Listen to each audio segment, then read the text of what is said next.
makosana paja kunja kukwenda nkhani kuti Akabwira aja amene amayankhulira chipani cha Malawi Congress Party ndi kuti atapidwa ali m'manja mwa polisi apitatu ku area 30 kumene akuti akafunsidwe mafunso awiri atatu komabe funso lomwe likumazabwera ndonena kuti kodi Akabwira anapalamula mulandu wanji kamene apalamula mulandu wanji kuti akapezeke kuti akupitisidwa ku area 30 ku Lilongwe kumene ku polisi. Komano tisanapite ndi nkhani tate tingonera ku footage imene ikonesa kuti Akabwira ndi zoonadi ali mu kampasi ya area 30 ku likulu la polisi kenako tipite ndi nkhani.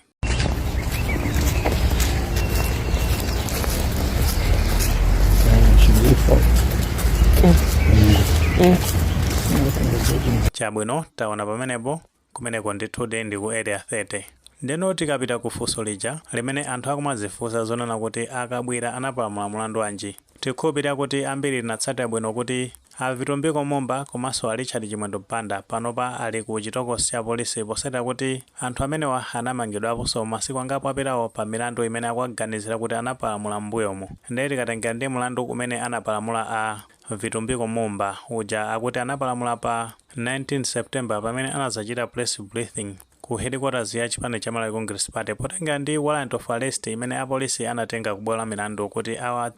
mangire a vitumbiko momba. Ambiri tinaitsata bwino tinaona chikalata chimenecho ndi chonso chikuyenda pa skini panopo ndi chikalata chimenecho m'musi mwakemo chimamalizira kunena zoti vitumbiko momba and others kwenikweniko ndati chinathera kuti Akabwira nkutheka kuti izi nzifukwa zimene Akabwira atapidwira ndi amenewa apolisi. Komano officially apolisi osanabwere kuzapereka statement kuti kodi amangira pa nkhani yake imeneyi kapenanso pali nkhani zina zimene anapalamula m'mbuyomu. Komano kupangira kwa anthu amene sitinatsatire zimene anayankhula Akabwira mu nthawi imeneyi komanso vitumbiko momba tikupanga tachi ma footage kuti tione komanso tizimvere zimene anayankhula amenewo. Don't do that. Abusa Akabwira ayinye muntu. The only person who can nyenya is the one who can steal elections. We will answer them with evidence, law, and the full force. Nkhani ya meta kumanana pano ndiya kuti masankho akuchitika ife Malawi Congress Party tawina kali ndiye mutu wa nkhani ili pano. Ndipo running mate ayamba kuonetsa kuti 2014 adayesa utibera 2020 ndi pamene kunakhala ngati ambuye atibwezeretsa. Ndipo chimene tikunena ife Malawi Congress Party ulendo uno sikuti wina afuna atibereso yayi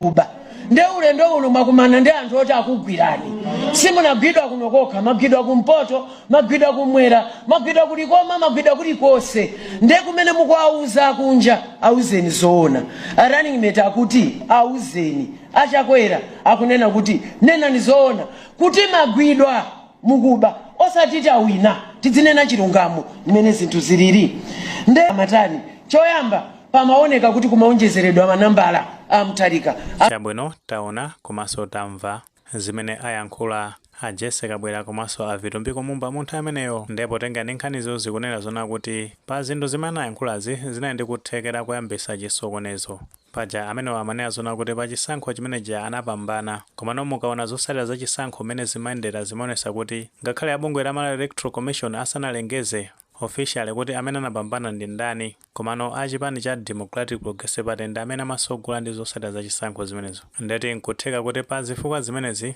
ndi zimene ambiri akukayikira. Komano zikatere chonchi kuti alowa mu chitokosi ndi kuti akhala munthu wachitatu kuchoka ku chipani cha Malawi Congress Party akuluakulu aku chipani chimenechi kutsekeredwa ku polisi kwa sabata imeneyi. Ndeno kodi ku chipani cha Malawi Congress Party pa nkhani imeneyi akuti chani ma reactions yawo ndi otani. Ambiritu tinatsatira kuti mbuyomu azanowa nkaka Nawoso anazayankhula kunena kuti aboma la DPP ali ndi nkhani zambiri zoti apange zokhuza ndi chitukuko ndi zina zotero asakhale busy kulimbana ndi nkhani zonena kuti zilibe ntchito kapena kuti zilibe maumboni potengera ndi post imene anazalemba pa sambalo la mchezo la Facebook. Kuchoka pamenepo Keni Nsonda amene ndi deputy spokesperson wa chipani chimene cha Malawi Congress Party Nawoso anayankhulapo after akuti atakaona avitumbiko momba ku Lingazi police station. Mukuyankhula kwa Keni Nsonda amazafotokoza kuti zimene akuchita achipani cha DPP pomanga akuluakulu aku chipani cha Malawi Congress Party nkhondo imene ayiyambayo akuti sayimaliza chipani cha Malawi Congress Party nchamphamvu kwambiri kuposa ndi kuti chipani cha Democratic Progressive Party komanso usogolero umene wa DPP ankanena kuti chipani chimenecho chimayimira dziko la Malawi palibenso zoti wina aliyense angaopseze kapena kukhani maganizo oti angathese chipani chimene cha Malawi Congress Party ndimene ayankhulira a Ken Nsonda. Komanso masamba mchezo moti nona chiflyer chimene chimazungulira chimene chimazakamba zona kuti achinyamata ako chipani chimene cha Malawi Congress Party akupangana mobilize ndi cholinga choti akamache kandi kuti ku polisi kumeneko kuonesa solidarity kwina kuti kuti afuna kukakameza adindo kandi kuti ndi apolisi wakuti apange release anthu amene awatsekera omwe munthu ameneyo anali a Vitumbiko Mumba komanso a Richard Chimwendo Banda paja amanena zonoti akasonkhana ku likulu la chipani cha Malawi Congress Party kumene kuti ndi kulilongwe komano tinaona kuti zimene zonse zinachitika malo mwake tinaona a Zebulon Chilondola mmodzinso wa akuluakulu a chipani chimene cha Malawi Congress Party ndi ena mwa aphungu a MCP anapita ku Lingazi komanso kandi ukaneko kandi ku area 30 kumene akusunga a Richard Chimwendo Banda komano paja a Vitumbiko Mumba ndi kuti akusungidwa ku Lingazi Police Station. Haito mmenemo ndi mmene nkhani zake zikuyendera ndi zambiri tikha tikuzimva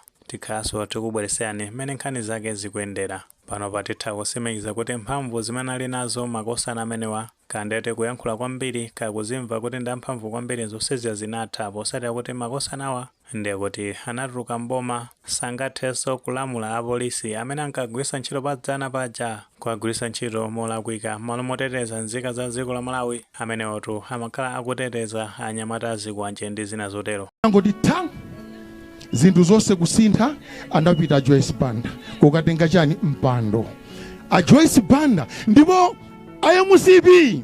ndikuchenjezeni polisi imene mukuinyadira leroyi kungoti inu mwaluza ndi ma seconds yonse imakuti wa kwapita muthalika ndipo ndikukuwuzani ayi ndithu kuyankhula anthu ndi ankayankhula kunena kuti zimene zikuchitikazo nthawi nake tebulo imazatembenuka ndi kuti ati apolisi mukagwiritsa ntchito molakwika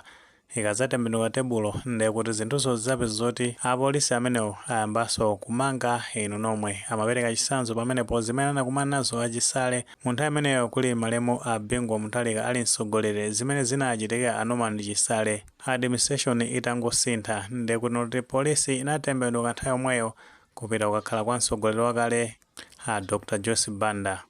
ndino tebulo yatembenuka pano zayamba kuwaonekera situ zoti mwini maganizo pa nkhani imeneyi ngati maganizo muli nawo pamene tikufotokoza zonena kuti a Akabwira Nawoso ndi kuti atapidwa pano pati kunena pano ali ku area 30 ku polisi kumeneko komano polisi sinabwera officially kuzafotokoza kuti mlandu umene awatapira ndi utani. Ngati maganizo amene alipo tifotokozeni comment section koma tikamapereka tikumbukirenso kulemekeza maganizo anzathu. Saiwale panga like video imeneyi komanso panga subscribe channel chimene cha Fox Malawi News 18 ndicho ngati nkhani zambiri zikamachitika ndoti zitha kupezani